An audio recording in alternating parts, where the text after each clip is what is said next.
Hi everyone, welcome back to another video from Trading for Beginners. Today I'm going to be guiding you through how to download the Fyers application on your iPhone.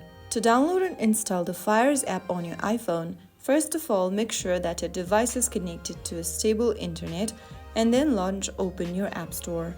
Go to the search box at the top and type in Fyers. In the search result, look for this application from Fyers Market and tap the Get button.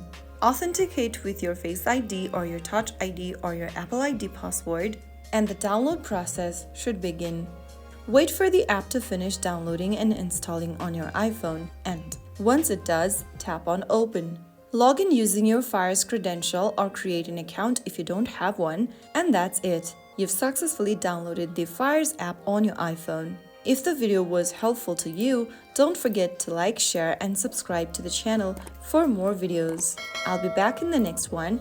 Thank you for watching.